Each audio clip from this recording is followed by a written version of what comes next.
میرے پورے مسلمانوں سے اپیل یہ ہے کہ ہم تمام کو ایک پالیسی اور ایک اصول بنانا چاہیے کہ ہمارے مسجدوں میں جو 65 سال کے اوپر ضعیف ہیں ان کو ہم روکے کم سے کم 1 جون کے پورے مہینے ختم ہونے تک، کیونکہ ان کے جسم میں امیونٹی کم ہو جاتی ہے، مختلف خدا نخواستہ اگر ان کو ڈائبٹک ہے، بیماریاں ہیں، تو باڈی میں وائرس سے مقابلہ کرنے کی طاقت کم ہو جاتی ہے۔ تو میں یہ اپیل کر رہا ہوں کہ 8 جون کو انشاءاللہ تو کھل جائیں گے، مگر کم سے کم جون کے ختم ہونے تک ہمارے جو 65 سال کے اوپر جو ضعیف افراد ہیں ان کو ہم سمجھائیں، ان سے ریکویسٹ کریں کہ کم سے کم جون کے ختم ہونے تک آپ تھوڑا مسجد کو مت جائیے، گھر میں نماز پڑھیے۔ جو نوجوان ہیں جو ذرا مسجدوں کو کم جاتے، اب وہ جا کر مسجد کو آباد رکھے۔ تیسرے یہ کہ مساجد میں اگر کارپیٹ ہے اور اس کارپیٹ کو نکال سکتے آپ تو فوراً نکال کر پتھر کے اوپر نماز پڑھنا چاہیے، کیونکہ کارپیٹ میں ایپیڈیمولوجسٹ اور جتنے ہیلتھ ایکسپرٹ سے ڈاکٹرز وہ بولتے ہیں کہ کارپیٹ میں بہت سے جراثیم جم جاتے اور اس سے ہو سکتا ہے کہ خدا نخواستہ کسی کو وائرس لگ سکتا۔ تو چوتھی بات کام ہم کو یہ کرنا چاہیے کہ مساجد میں بیت الخلاء اور وضو کا انتظام نہ رکھیں،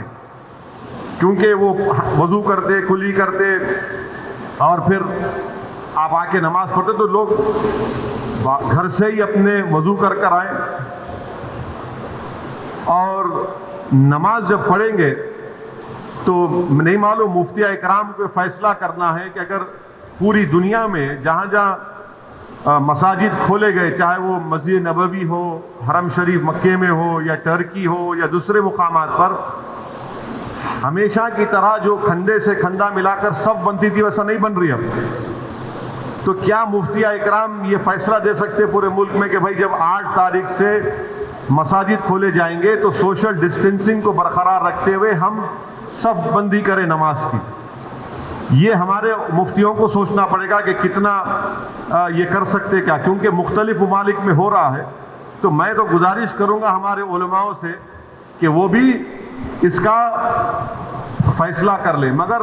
دوسرے جو 4 چیزیں میں کہا ہوں اس پر یقیناً غور کریے آپ۔ میں کسی سے نہیں کہہ رہا ہوں کہ مسجد کو مت جائیے، میں یہ کہہ رہا ہوں کہ آپ صحیح کہہ رہے ہیں کہ وائرس ابھی بڑھ رہا ہے، وائرس ختم نہیں ہوا ہے، وائرس بڑھ رہا ہے ابھی، اور خاص طور سے جو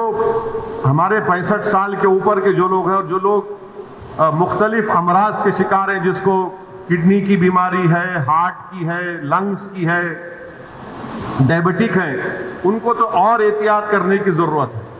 بہت احتیاط کرنے کی ضرورت ہے ان کو،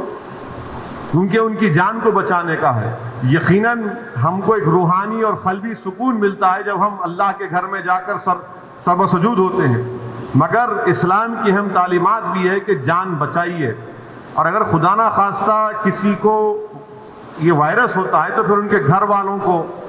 ان سے جو ملاقات کیے،